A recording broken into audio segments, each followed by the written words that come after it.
하나님 말씀 신명기 29장 1절에서 13절까지 말씀 교독하겠습니다. 신명기 29장 1절에서 13절입니다. 오늘은 6월 5일 수요일 저녁입니다. 6월 5일자 본문 신명기 29장 1절에서 13절까지 말씀 교독하겠습니다. 호렙에서 이스라엘 자손과 세우신 언약 외에 여호와께서 모세에게 명령하여 모압 땅에서 그들과 세우신 언약의 말씀은 이러하니라. 모세가 온 이스라엘을 소집하고 그들에게 이르되 여호와께서 애굽 땅에서 너희의 목전에 바로와 그의 모든 신하와 그의 온 땅에 행하신 모든 일을 너희가 보았나니 곧 그 큰 시험과 이적과 큰 기사를 내 눈으로 보았느니라. 그러나 깨닫는 마음과 보는 눈과 듣는 귀는 오늘까지 여호와께서 너희에게 주지 않으시느니라. 주께서 40년 동안 너희를 광야에서 인도하셨거니와 너희 몸의 옷이 낡아지지 아니하고 너희 발의 신이 헤어지지 아니하였으며 너희에게 떡도 먹지 못하고 포도주도 독주도 마시지 못하게 하셨음은 주는 너희 하나님 여호와이신 줄을 알게 하려 하심이니라. 너희가 우스에 올 때에 헤스본 왕 시온과 바산 왕 옥이 우리와 싸우러 나왔으므로 우리가 그들을 치고 그 땅을 차지해 르우벤과 갓과 므낫세 반지파에게 기업으로 주었나니 그런즉 너희는 이 언약의 말씀을 지켜 행하라. 그리하면 너희가 하는 모든 일이 형통하리라. 오늘 너희 곧 너희의 수령과 너희의 지파와 너희의 장로들과 너희의 지도자와 이스라엘 모든 남자와 너희의 유아들과 너희 아내와 및 내 진중에 있는 객과 너를 위하여 나무를 패는 자로부터 물 깃는 자까지 다 너희 하나님 여호와 앞에 서 있는 것은 내 하나님 여호와의 언약에 참여하며 또 내 하나님 여호와에서 늘 내시는 맹세에 참여하여 여호와께서 내게 말씀하신 대로 또 내 조상 아브라함과 이삭과 야곱에게 맹세하신 대로 오늘 너를 세워 자기 백성을 삼으시고 그는 친히 내 하나님이 되시려 함이니라. 하나님은 모압에서 언약을 갱신할 것을 명령합니다. 그들은 출애굽을 경험했으나 깨닫지는 못했습니다. 하지만 이들은 40년 광야 생활을 통해서 하나님께서 어떻게 자신들을 보호하며 인도하셨는지를 경험했고 또 그들의 하나님이 누구신지도 알게 되었습니다. 따라서 이스라엘 백성들은 남녀노소는 물론 그 나그네와 종들까지도 이 모든 맹세 언약에 참여해서 하나님과의 언약 관계를 맺으라 이렇게 명령하시는 오늘 내용이 되겠습니다. 오늘 질문은 하나님과의 관계는 어떠해야 합니까? 하나님과의 관계는 어떠해야 합니까? 이것이 오늘 질문이 되겠습니다.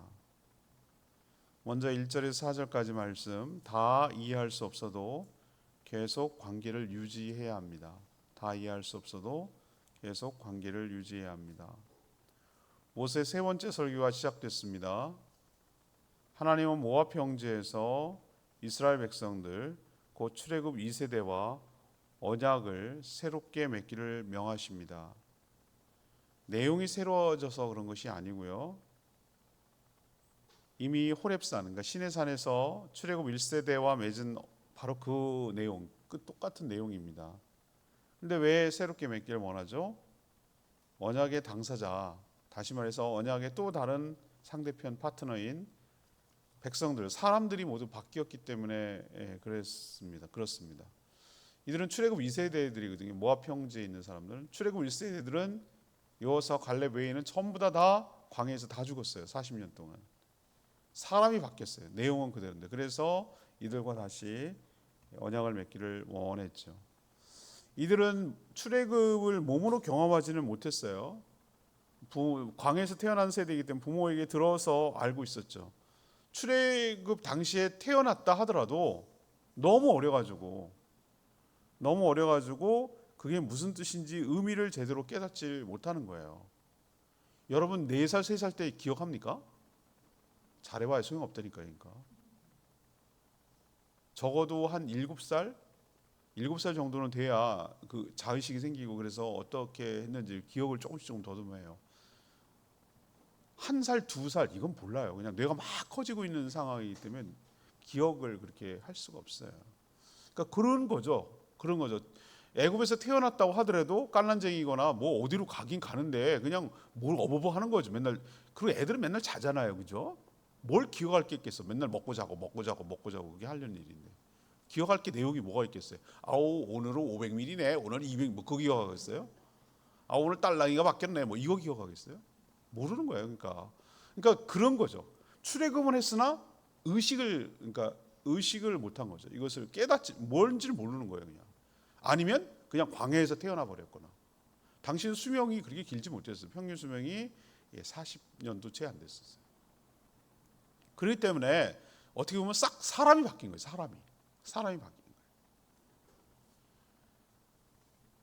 그래서 하나님은 언약의 이 갱신을 통해서 그들에게 있어서 하나님은 어떤 존재인가, 또한 자신들은 누구인가, 뭐 이런 것들을 새롭게 깨닫고 언약을 맺어서 언약 백성으로 살아가기를 바라셨기 때문에 이 모압 평지에서 이들과 다시 언약 갱신을 하는 것이죠. 하나님은 그들의 하나님이 되고, 이게 13절이 언약의 핵심 내용이라 할 수 있어요.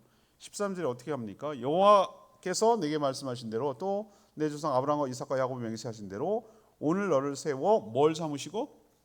자기 백성으로 삼으시고, 자기 백성으로 삼으시고 또 친히 내 하나님이 되고. 이게 핵심이에요. 자기 백성 삼으시고 내 하나님이 되고. 이건 뭘 말하는 겁니까? 언약은 관계라고 제가 몇 번 말씀드렸잖아요. 언약은 관계와 그런 개념이 아니라 관계를 맺는 것을 약속하는. 그래서 혼인사역과 가장 비슷하다. 그래서 하나님은 그들의 하나님이 되고 그들은 하나님의 백성이라는 정체성을 가지고 관계를 맺고 그렇게 더불어 함께 살아가기를 바라는 것, 이게 언약의 목표예요. 목적이기도 하고. 우리 또한 그렇습니다. 하나님이 하신 일들을 다 경험합니까? 다 합니까? 이 성경에 나온 걸 우리가 다 경험했나요? 아니죠. 그 성경 속에 있잖아요. 꼭 출애굽 2세대와 비슷해요. 그렇지 않아요, 여러분들? 다 어떻게 여러분 예수님 오병이어게 경험한 적 있으세요? 없잖아요. 그 주님이 말씀하셨어요. 도마한테 네가 안 보고 믿는 자가 복이 있도다. 우리가 다 보지 않았어도 말씀으로 믿어지는 게 은혜이고 축복인 줄 압니다. 다 납득이 되나요, 인생이? 납득 안 돼요. 인생은 납득돼서 사는 게 아니에요. 그냥 믿음으로 사는 거지. 하나님께서 뭔가 나중에 우리를 깨닫게 하실 날이 올 거예요. 그게 필요했고 왜 그런 일이 있었는지를 나중에 회고하면서 이해가 될 날이 와요. 그렇지만 우리는 뭘 하나 바뀌면 안 되냐, 뭐는 변하면 안 되냐. 하나님은 신실하시고 하나님은 살아계시고 하나님은 나의 하나님이고 나는 그의 백성이고, 이런 언약 속에서 살아가야만 우리가 복되다라는 것을 믿고, 다 납득되고 이해하지 않아도, 경험하지 않았어도 그 하나님과의 관계를 계속 유지하며 살아갈 때 우리에게 복이 될 줄로 믿습니다. 두 번째는요, 5절에서 9절까지 말씀. 모든 경험을 통해 하나님의 손길을 깨달아야 된다. 지금 하나님과의 관계를 지금 얘기하고 있는데, 모든 손길을 통해 하나님의 손길을 경험해야 한다. 출애굽 2세대들은 출애굽 당시 경험이 없거나 어려서 무슨 뜻인지 몰랐어도 광야 40년을 겪으면서 살면서 하나님이 어떤 분인지 확실하게 체험을 통해 알게 되었어요.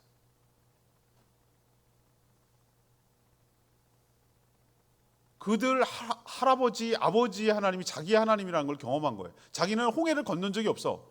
10가지 재앙을 본 적은 없어요. 그런데 그 뒤에 얘기만 들었죠.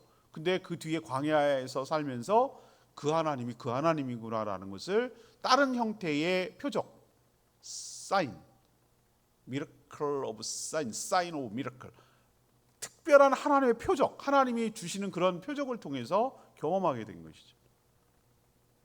그들은 그 척박한 광야에 살면서 뭐라고 오늘 표현하고 있나? 난 이게 관용꾼지 진짜인지 잘 모르겠어요. 옷이 낡아지지 않고, 어떻게 옷이 낡아지잖아요. 난 그게 도대체 이해가 안 가요. 저는 어떻게 여름 바지 보면은 어느 날 엉덩이를 너무너무 깔고 의자에 문 떼고 그러고 살아가지고 여기가 헤어졌어요. 그래 버려야 돼. 못 입어요. 희한하죠, 그죠? 어떤 사람 무릎이 이렇게 볼록 나와가지고 못 입는다는 사람도 있는데 저는 왜 그쪽이 그렇게 되는지 모르겠어요. 아무튼 요즘같이 좋은 옷감 천들 만들었는데도 헤어지지 않는 게 없는데 어떻게 옛날에 그랬을까나? 그거 좀 이해가 안 가거든요. 좀 지금으로서는. 근데 아무튼 하나님께서 이게 상징적인 표현인지 진짠지는 잘 모르겠어요, 제가. 그리고 신발이 헤어지지 않다. 신발 튼튼한 옷인가? 철로 만든 신발인가? 뭐 이런 생각을 하는데 이건 제가 보니까 상징적인 표현 같아요. 상징적인 표현. 그만큼 하나님께서 그들을 뭐 하셨다? 섬세하게, 세심하게, 아주 찬찬히, 아주 그냥 공을 들여가면서 돌보셨구나. 그걸 이렇게 표현하는 거구나. 이렇게 저는 생각이 들어요. 또 그들은 떡도 포도주도 실컷 마실 수 없었어요. 광야에서 어디서 나가겠습니까? 그거를 얻을 수 있는 환경이 아니었죠. 그렇지만 대신에 그들은 하늘에서 내리는 하늘의 양식인 만나를 매일같이 먹을 수가 있었던 것이죠. 여러분 이게 기적 아니고 뭐겠습니까? 전 일상이 기적이라고 생각하는데요. 일상이 유지되고 지켜지는 것이 하나님의 은혜고 축복인 줄로 믿습니다. 만나가 안 내린다고 생각해 보세요. 광야에서 끔찍한 일이잖아요. 어디서 먹고 살냐고요. 뭘 먹고 사냐고요. 말도 안 되는 얘기잖아요. 하나님 그거 모르셨을까? 우리를 광야로 몰아냈을 때 광야에 거기 살면 죽는다는 걸 모르셨을까요? 저는 안다고 생각해요. 왜 하나님 불신하냐 이거예요. 하나님 다 계획이 있다니까요. 하나님은 그걸 알아요. 광야에서 뭐 양식이 없다는 거 그걸 모르는 부분은 하나님 지혜로운 분이 아니죠. 백성을 죽이겠다는 얘기잖아요. 근데 듣도 보도 못한 하늘의 양식인 만나를 그런 식으로 내리라고는 상상도 못했어요. 전무후무예요. 전에도 없었고 후에도 없어요. 이때만 필요했기 때문에 하나님의 방식으로 하나님께서 먹이신 거죠. 이런 것을 맨날 경험하는 거예요. 사람 희한하죠. 기적이 계속 되면요 기적인 줄 몰라요. 여러분 그런 거 있습니다. 계속 은혜가 그냥 되니까 그게 내일도 되고 또 내일도 되고 또 내일도 되고 유지되니까 그게 은혜인 줄 모른다니까요. 그냥 당연하게 생각하는 거지. 나중에 권리라고 생각해. 맛없다 그래. 질렸다, 지겹다 그래. 입맛은 까다로워서 지겹다고 맨날 똑같은 거 먹는다. 구워 먹기도 하고 볶아서 전도 부쳐 먹고 뭐 요리 방법까지 다 알려줬어요. 하나님께서 구워서 빻아가지고 떡으로 먹고 이번에 부쳐 먹고 뭐 구워 먹고 뭐 하고 뭐 요리 방법까지 다 참 하나님 참 신기하게. 하여튼 요리 그래요. 뭐 이렇게 먹고 저 가루인 것 같아 가루. 아무튼 양식을 매일매일 공급받을 수 있다는 거 이게 참 은혜고 축복인 줄 압니다. 바위에서 생수가 터져서 물에서 나오는 바위 생수를 마셨잖아요. 고기 먹고 싶다고 또 아우성치고 그래가지고 하나님께 그냥 발이 푹푹 빠지도록 고기가 층층이 쌓여가지고 메추라기 떼를 불러가지고 하도 먹다 그 표현도 너무 웃겨. 이 사이에 고기가 끼었더라 뭐 이러는 거예요. 하도 먹어가지고. 또 가나안 땅에 들어가기도 전에 하나님께서 샘플로 요단 동편을 아모리 두 족속 있잖아요. 시온과 누구죠? 시온 왕하고 누구 둘인데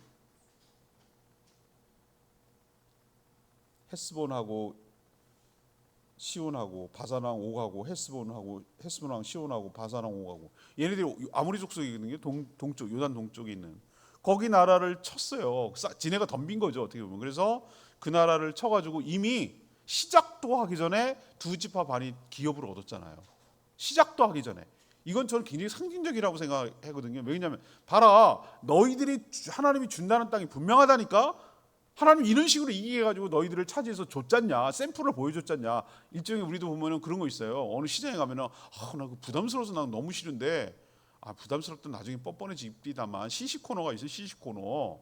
그래가지고 나중에 가면은 고객님이 하나 맛보세요.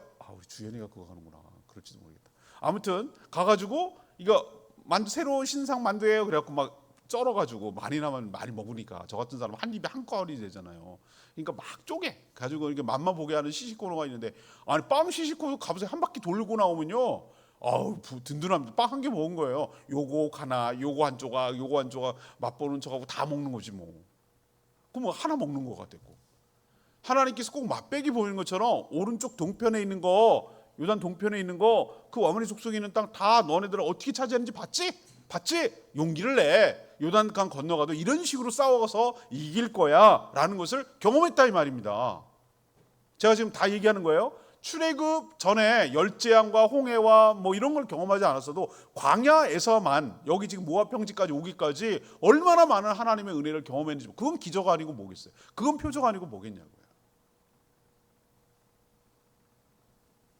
사랑하는 여러분, 여러분도 성경 속에 나온 기적들을 다 체험하지는 못했잖아요. 여러분들이 오병이의 기적 체험했어요, 여러분? 안 했잖아요. 그러니까 그러면 안 체험했으니까 안 믿어요? 그건 아니죠. 여러분 나름대로의 하나님의 은혜의 기적을 체험하고 우리는 사는 거예요. 매일매일 밥 먹는 게 여러분 감사하게 생각하셔야 돼요. 내 발로 걸어 다니는 거 여러분 감사하셔야 돼요. 내 숟가락으로 여러분 그거 진짜 감사합니다. 요한병원 가보세요. 내 발로 걷고 내 손으로 밥을 먹고 내 가서 화장실 내가 내 발로 가는 거, 이거 굉장한 축복이에요.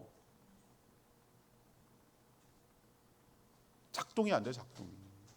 뭐 하나 고장 나가지고 그때부터 끝나는 거예요.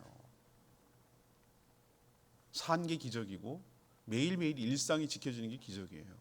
특별한 것만 요구하지 마시고 그런 하나님을 세세하게 찬찬히 살피시는, 일상을 지켜주시는 그 하나님께 그게 하나님의 은혜였구나, 그게 특별한 축복이었구나라는 걸 깨달으시고 모든 경험을 통해 하나님의 손길을 깨달아 믿어지는 저와 여러분 되기를 소망합니다.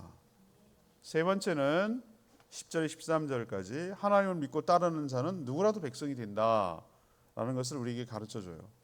하나님 모압 평지에서 출애굽 2세대와 언약을 새롭게 갱신하면서 모든 사람이 언약 갱신 의식에 참여할 것을 명령하고 있어요. 보통 이스라엘 남자들만 제사나 뭐 이런 것들을 참여하거든요. 근데 보세요, 오늘 이 마지막 이 서문이거든요. 이 세 번째 설교고 언약 갱신을 하는 과정이 이 신명기 구조에서 이 모세 세 편의 설교로 구성되는 게 신명기예요. 근데 오늘부터가 마지막 세 번째 설교가 시작되는 그거거든요. 근데 주된 핵심 내용이 뭐냐면은 언약이에요, 언약. 언약을 어떻게 다시 갱신하고 이 출애굽 2세대들과 맺을 것이냐, 이걸 지금 언급하고 있는데 지금 누구 얘기를 하냐면은 언약의 대상자들에 대해서 오늘 얘기하고 있는 거예요. 대상자들. 그게 뭐냐? 남녀노소. 모든 백성은 다 당연히 참여해야 돼요. 이건 뭐 당연히 언약 백성이니까. 근데 플러스 그들 가운데 머물고 있는 외국인도 거기 참여해야 돼요. 무슨 일 때문에 오거나 뭐 연결돼 가지고 있는. 또 하나, 그들이 이미 포로로 잡아서 종으로 장작 패고 물 깃고 하는 그 종 있잖아요. 허드렛 일 하는 그 종들까지도 여기 언약 갱신한데, 왜? 그들도 언약에 미치니까. 그들도 생활 속에 같이 살아야 되니까, 생활 바깥에서 살 수 없잖아요. 그들과 이스라엘 백성과 더불어 함께 살아야 되니까 그들도 알아야 되는 거예요. 그들도 해당된다고 오늘 얘기를 하고 계시는 거예요. 하나님은 이 언약 갱신에 참여하는 자는 누구라도 차별하지 않고 하나님께서 언약 백성으로 삼아주시겠다고 그렇게 약속하고 있는 거, 여러분 특이하죠. 저는 이 원리가 지금도 지속된다고 봐요. 하나님은 특정 민족, 특정 계층, 특정 사람만 선호하지 않습니다. 모든 사람, 누구라도 예수 그리스도를 영접함으로 믿는 자는 하나님의 자녀로 삼아주시고 백성으로 여겨주시는 줄 믿습니다. 핵심은 뭐죠? 예수 그리스도를 통한 맹세예요. 영접하는 자, 곧 그 이름을 믿는 자예요. 신앙 고백과 결단이 있어야 되는 거예요. 그러면 어떻게 살았든지, 그게 뭐 어떤 종류의 백성, 민족이든지 황인족, 흑인 뭐 그런 거 상관하지 않아. 어느 나라 사람인, 어느 민족, 뭐 남자, 여자, 종이든 부자든 가난하든 배웠든 안 배웠든 그런 거 묵지도 따지지도 않아. 누구라도 이 언약에 참여하는 자는 언약의 효력과 혜택을 누리게 될 줄 믿습니다. 내 말씀이 9절 말씀. 그런즉 너희는 이 언약의 말씀을 지켜 행하라. 그리하면 너희가 하는 모든 일이 형통하리라. 우리는 2000년 전 이스라엘에서 있었던 예수 그리스도의 십자가 사건을 경험하지는 않았어요. 본 적이 있습니까? 본 적이 없죠. 그냥 기록된 것을 읽었고 들었어요. 그런데 놀랍게 믿어지는 게 저는 너무 신기해요. 좀 갈수록 믿어지거든요. 때로는 이해가 안 갈 수는 있어요. 그렇지만 나중에 가면 믿어지더라고요. 하나도 뭐 그건 이상하게 여겨지지 않거든요. 저는 무리로 거르는 게 뭐가 그게 하나님이신 그분이 뭐가 그게 어렵지? 뭐 이런 생각이 저는 들거든요. 근데 아까도 말했지만 보지 않고 믿는 자가 복된 줄 압니다. 그렇게 믿고 시작했는데 그때부터 하나님은 희한하죠. 믿었는데 이해가 돼요. 거꾸로잖아. 우리는 세상 사람은 어떻게 하죠? 날 납득시키라 하잖아요. 그럼 내가 믿겠다고 그러잖아요. 근데 신앙은 반대예요. 반대. 하나님 믿기로 결단하는 순간부터 그때부터 뭐가 됩니까? 이해가 되기 시작해요. 거꾸로. 그리고 경험을 통해서 깨달아지는 은혜가 있는 거예요. 손길이 경험 닿는 거예요. 하나님의 손길. 너무나 섬세하신 하나님의 보살핌 그리고 보호하심 이런 것들을 경험하면서 하나님의 존재, 하나님의 성품을 매 순간 경험하게 되는 것이죠. 그래서 더욱더 하나님을 사랑하고 하나님을 충성하게 되는 것이죠. 이게 체험을 통해서 하나님을 알아간다고 말할 수가 있는 것이에요. 여러분도 예수 더 알기 원하면 크고도 큰 지혜와 능력 이런 거잖아요. 그 찬양도 있는데 여러분 하나님을 알되 더 힘써 알아가서 하나님을 더욱더 사랑하게 되기를 원합니다. 하나님을 알면 할수록 그분이 얼마나 존귀하고 귀하고 어미하고 능력 있고 참 좋은 분이라는 것을 깨닫게 되는 것이죠. 그런 하나님을 믿고 사랑한다는 것이 얼마나 큰 특혜임의 축복인지를 알게 되는 것입니다. 여러분도 더욱더 하나님을 알아가 모든 일에 말씀을 지켜 행함으로 모든 일에 형통한 축복이 여러분 삶 가운데 있게 되기를 원합니다. 오늘 말씀 붙들고 기도하기 전에 찬양지 185장 부르고 기도하겠습니다. 찬양지 185장입니다.